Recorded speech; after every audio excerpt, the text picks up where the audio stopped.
대한 이야기를 나눕니다. 어제 우리가 레위 자손에 대한 첫 번째 이야기를 좀 나눴죠. 오늘 저녁에는 좀 굉장히 총괄적으로 얘기를 한번 다시 해보려고 했는데요. 이 레위 자손은 하나님께서 특별히 다 내 것이다 라고 구별을 하셨습니다. 그 이유는 이스라엘을 대표해서 하나님 앞에 드려진 자들입니다. 원래 이 사건은 이 이야기는 다른 중요한 사건이 배경이 되고 있는데 10가지 재앙, 이 애굽에서 일어나는 10가지 재앙에 장자를 죽이는 이 초태생을 죽이는 이 사건과 연결이 되어서 그때 이스라엘 백성이 죽임을 당하지 아니하기 때문에 하나님께서는 그때 하나님께서 살리신 그 초태생들, 이 첫째 아들 혹은 첫째 아이에 대한 그 생명을 이제 물으셨습니다. 그 소유권을. 그래서 그들을 모두 대신해서 이 레위 자손이 이스라엘 백성 중에서 특별히 구별되어서 하나님께 속한 자가 되었죠. 그래서 레위 자손은 하나님께 속한 자가 되고, 그래서 하나님을 위해서 전적으로 풀타임으로 봉사를 하고, 그리고 이스라엘과 하나님 사이에서 어쩌면은 이 뭐랄까요, 방파제 혹은 완충제 혹은 은혜를 흐르는 축복의 통로, 이렇게 사용되는 이런 장면들을 우리가 함께 보았습니다. 오늘은 실제적으로 하나님께서 이 레위 자손들을 구별하여 쓰시는 이야기들이 나오는데요. 앞에서 우리가 민수기의 처음 시작이 숫자로 시작을 했죠. 그 숫자는 하나님께서 이스라엘 백성을 군대로 만들어 가시는 장면이고, 그렇게 계수된 자들이 60만 명이었습니다. 그런데 그 60만 명 중에는 레위 자손들은 들어있지 않았습니다. 레위 자손들을 하나님께서 따로 떼어서 따로 구분해서 따로 숫자를 세시는데요. 그들의 숫자를 세는 방식과 그들의 숫자, 실제적인 통계가 상당히 좀 의미가 있다, 이렇게 생각해 볼 수 있을까요? 우리 함께 우리 16절의 말씀을 같이 한번 읽어보겠습니다. 16절입니다. 시작. 죄송해요. 15절입니다. 죄송해요. 제가 잘 안 보였나봐요. 15절입니다. 시작. 레위 자손을 그들의 조상의 가문과 종족을 따라 계수하되 1개월 이상 된 남자를 다 계수하라. 계수의 방법이 전혀 다릅니다. 앞서서 이스라엘 백성을 계수하는 것은 이제 한마디로 전쟁터 나가서 싸울 수 있는 자들, 20세 이상인가요? 이렇게 된 자들이었어요. 그런데 레위 자손은 이 제한이 거의 없습니다. 1개월 이상 된 모든 남자입니다. 그렇다면은 죽을 때까지, 레위 자손 죽을 때까지 레위 자손으로 하나님 앞에 봉헌된, 드려진 자라는 소리입니다. 그렇다면 왜 하필이면은 하나님께서는 레위 자손만 이렇게 숫자를, 그 영역을 이렇게 전체를 잡으시고, 그럼 전체를 다 잡으시지 왜 또 1개월 이하는 빼셨을까? 이런 거 한번 생각해 볼 수 있겠죠. 먼저 하나부터 해결을 하면, 하나님께서는 레위 자손의 삶을 통째로 하나님의 것으로 사용하시기 원하셨던 겁니다. 그러니까 나실인 한번 생각을 해봅시다. 이 나실인을 하나님께서 사용하실 때 하나님께서 그 나실인을 사용한 기간 동안 머리를 자르지 말라고 했죠. 근데 그 나실인 중에는 태어날 때부터 하나님 앞에 드려진 나실인들이 있었습니다. 예를 들어서 여러분 잘 아시는 누굽니까? 사무엘, 또 누구예요? 삼손, 그리고 예수님도 마찬가지겠죠. 이 태어날 때부터 이제 나실인이죠. 태어날 때부터 하나님 앞에 온전히 바쳐지고 하나님을 섬기는데 전적으로 풀타임으로 사용되는 자들을 하나님께서 그렇게 삼아 주신 건데요. 지금 레위 자손을 그런 정도의 수준으로 온전하고 전적인 헌신을 원하셨다, 이렇게 얘기합니다. 그런데 1개월 이상 된 남자, 그러니까 1개월 이하에 된 남자를 계수하지 않은 이유는, 그 아기들을 지금처럼 이 과학기술과 의학기술이 발전해서 아이들을 태어나면 저 아이들이 끝까지 살아남는 이 생존율이 아무리 그 당시 하나님이 이렇게 보호하셨겠지만 그래도 이제 알 수가 없는 거예요. 저는 잘 이해가 안 되지만 저희 어머니 아버지 세대를 보면 꼭 한 명씩 그 형제들 중에 있다가 없어진 아픈 이 형제들이 있죠. 갑자기 이제 살았는데 죽었고 뭐 이런 거. 그렇게 그래서 1개월 정도가 되면은 이게 어느 정도 앞으로 생존 가능성이 있다고 생각을 하고, 실제적으로는 레위 자손의 모든 사람들을 하나님께서 전적으로 그의 생애를 받으시는, 헌신을 받으시는 뭐 그러한 이제 모습이 되었다, 이렇게 볼 수 있겠습니다. 그렇게 해서 1개월 이상 된 모든 레위 자손들을 세었더니 어떤 결과가 나왔습니까? 우리 함께 39절의 말씀을 같이 한번 읽어보도록 하겠습니다. 시작.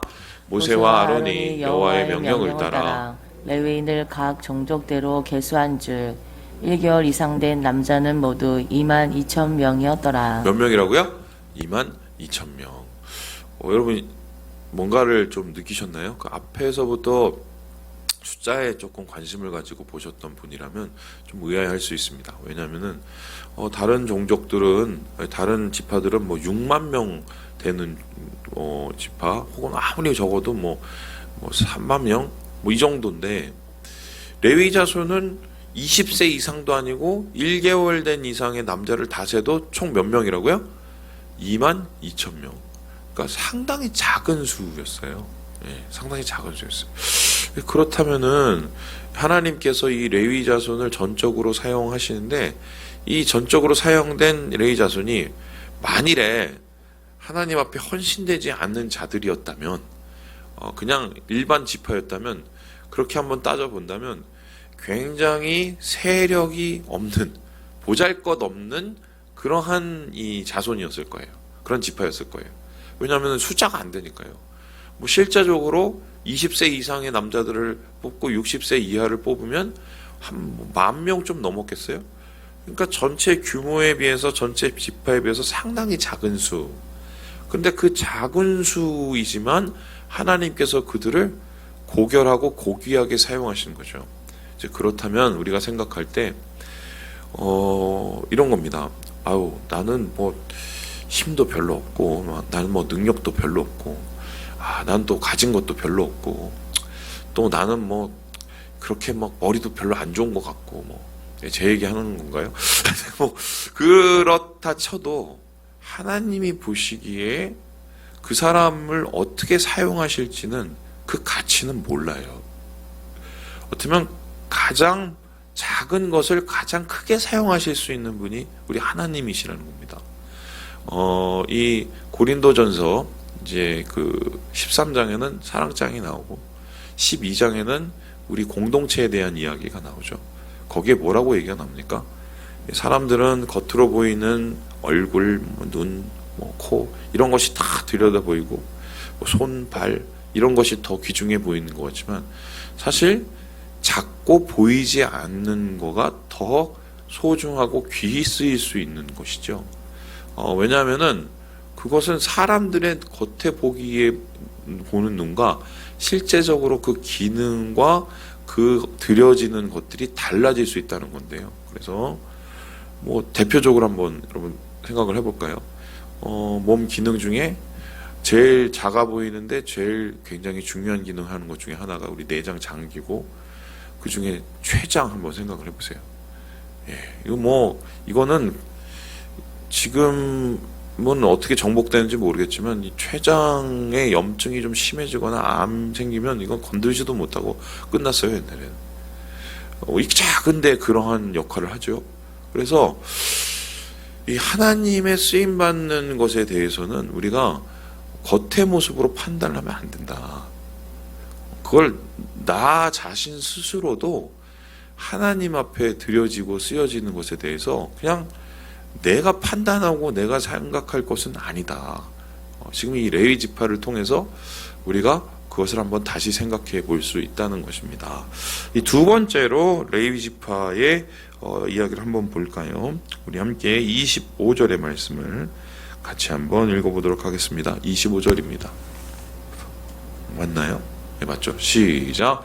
게르손 자손이 회막에서 맡은 일은 성막과 장막과 그 덮개와 회막 휘장문과.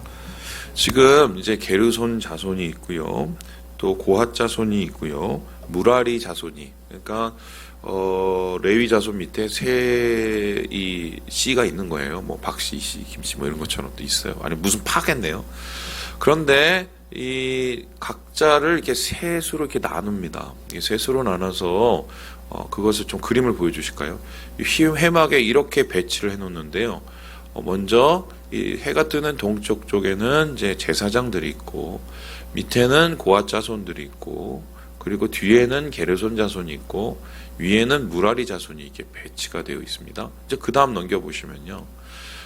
이 사람들이 맡았던 일들이 보면은 오늘 이 게르손 자손들은 여기서 보는 것처럼 휘장에 관계된 혹은 성막에 관계된 저 천을 막 들고 다닙니다. 그렇죠?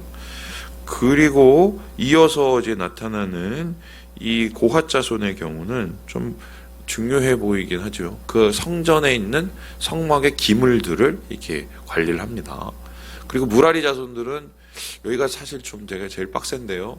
저기 보이는 자 기둥이나 뭐 이런 거 다 들고 다닙니다. 근데 한번 생각을 해보세요. 하나님께서 특별히 선택하시고 특별히 구별하셔서 쓰시기 위한 사람들이면 우리의 생각으로는 이 상당히 좀 고귀한 일을 하겠구나, 고결한 일을 하겠구나.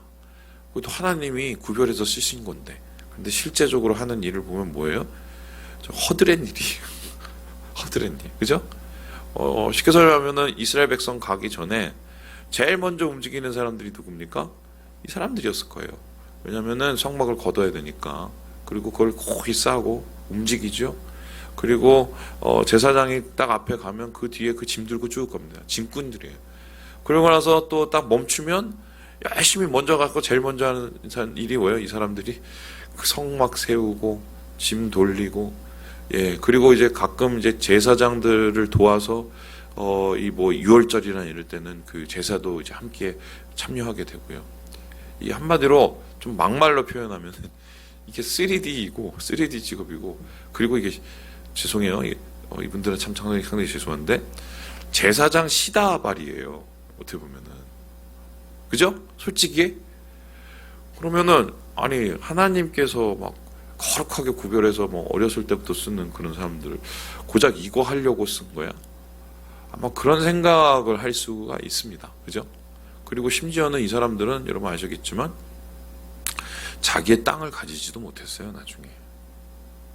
그러면 이거는 돈도 뭐 손에 쥐기도 별로 못하고 하는 일도 그냥 짐꾼이고, 그리고 위에서 시키는 대로 다 해야 되고, 하고 싶은 사람이 있었을까? 어떻게 보면 그런 생각이 들 만큼 저는 막말로 한번 표현을 좀 해드리면 이 교회를 위해서 봉사하고 또 섬기는 일들도 다르지 않다고 저는 생각을 해요.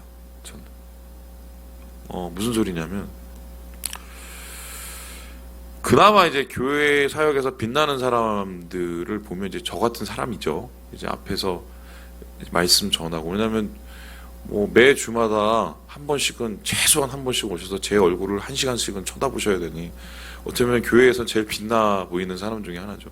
근데 저도 이제 실제적으로 사역을 해보면 모르겠어요. 뭐 다른 교회 목사님이나 큰 교회 목사님들은 어떻게 빛나는지는 잘 모르시겠지만 내가 이럴 줄 알았으면 난 정말 목사가 안 됐을 것 같다라는 생각을 여러 번 했습니다. 정말 그 생각보다 3D가 많아요. 3D가 정말 많아요. 그 감정 노동, 이거 왜냐하면 우리 성도님들 한 명씩 또 섬겨야 되고, 또 실제적으로 육체적인 노동도 있고, 우리 교회는 좀 그런 일이 많았어요. 제가 아직도 기억하지만 제가 우리 교회 제일 먼저 왔었을 때 새벽에 2월 22일 날 새벽 기도를 드리는데, 지금부터 8년 전 예배를 드리는데 쥐새끼가 2마리가 천정에서 뛰어가고 뒤를 이어서 고양이가 뛰어가고 쿵쾅쿵쾅쿵쾅 걸리는데, 제가 이제 예배를 드리다가 깜짝 놀랐고 제 인생 처음이었거든요. 그래서 이거 빨리 해결을 해야겠다. 그리고 이제 막 옆에 계속 이렇게 바람 들어오고 막 이러니까, 그래서 이제 제일 먼저 뭐였냐면 이제 십시일반으로 또 우리가 헌신하시고 모셔갖고, 여기 신장로님 계시니까 아실 거예요. 그때 이 지붕을 다 뜯었어요. 그죠? 기억하시죠? 지붕 뜯었더니 이 지붕에 그 쥐 사체, 그다음에 뒤쪽에는 고양이 사체 그거 다 걷어냈어요. 다 걷어내고 그때 저희가 그래서 여기 리모델링을 옆에 이렇게 좀 하면서 사무실도 다시 만들고 그랬는데 지금 이거 아니에요. 그건 다 무너졌어요. 근데 그때 제가 인부값 이렇게 아끼냐고 우리 뭐 장님도 계시지만 아침에 새벽 예배 6시 드리고 그리고 나서 집에 잠깐 들어갔다가 7시 반에 나와서 저녁에 6시까지 노가다를 했어요.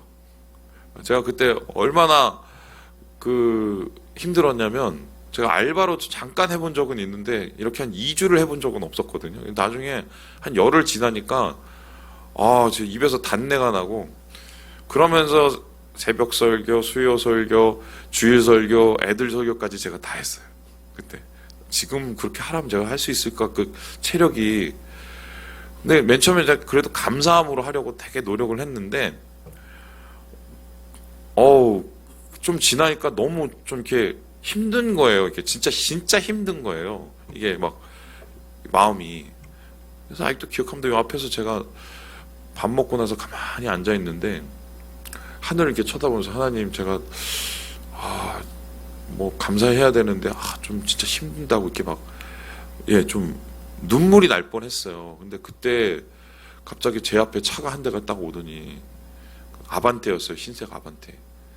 그러더니 그 흰색 아반떼에서 문이 딱 열리면서 한 분이 딱 나오시고 머리가 이렇게 스포츠형 머리인데 아직도 기억하죠. 그분이 저한테 하신 말씀이 여기 담임 목사님 어딨냐고. 그래서 저라고 그랬더니 저를 이렇게 위아래로 이렇게 보더라고요. 진짜 맞느냐고. 왜냐면 이렇게 막 임처럼 옷을 입고 있으니까. 그때 이제 그분이 아직도 기억하죠. 앞으로 여기다가 쌀 갖다 주려고 한다고. 그러면서 사랑의 쌀떡이 시작이 된 거예요. 그래서 이분이 누군지도 모르는데 와갖고 쌀 갖다 주신다고 그래갖고 그러면서 이거는 우리 쌀이 아니니 이 이웃과 함께 나누자. 그러면서 시작된 게 사랑의 쌀떡이에요.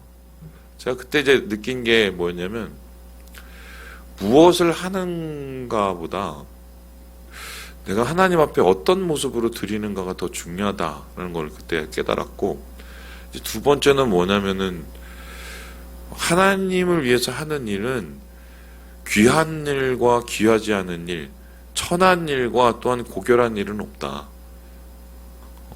심지어는 교회 와서 방바닥을 한번 닦고 의자를 닦는 일이라고 할지라도 또 남모르게 또 수고하고 헌신하기 위해서 그렇게 시간을 들이는 아무것도 아닌 것 같은 그런 일이라고 할지라도 하나님이 이걸 굉장히 귀히 여기는구나, 기뻐하시는구나. 제가 그때 그거를 알았어요.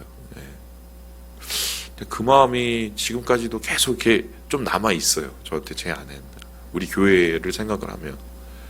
그래서 오늘 사실 이런 허드렛 일, 시다바리 일 아마 불평할 수도 있었을 거예요. 그런데 어떻게 생각합니까? 주님을 위해서, 주님의 장막을 위해서, 그죠? 또 하나님의 백성들을 위해서 그 일에 헌신할 수 있다는 것 자체, 그것으로 하나님께서 레위 자손들을 기뻐하신다는 그것 자체, 그것을 하나님께서 이 레위 자손들에게 말씀하고 싶었던 것이 아닐까. 교회를 이루어 가시는 분은 이제 사실은 앞에 보이는 사람보다 때로는 앞에 보이지 않는 진짜 어디서 빛도 없이 이름도 없이 섬기고 또 봉사하시는 그분들에 의해서 교회가 유지되고 교회가 이루어지고 교회가 만들어가는 거, 저는 그렇게 생각을 해요. 솔직히 그런 것으로 한국교회가 사실 세워졌어요. 한국교회가 처음부터 아시겠지만 부자가 아니었거든요. 말씀을 마치려고 합니다. 작다고 사용이 되지 못하는 것도 아니고 또 뭐 허드렛 일이라고 하나님이 일이 아닌 것도 아닙니다. 주님 안에서 주의 손에 들려지고 준비되고 또 하나님을 위해서 우리의 삶을 드리면 주님이 그것을 통해서 영광을 받으신다. 여러분 기억하시고 오늘 하루를 주님과 함께 은혜롭게 살아가시는 우리 모든 형제 자매들 되시길 주님의 이름으로 축원합니다.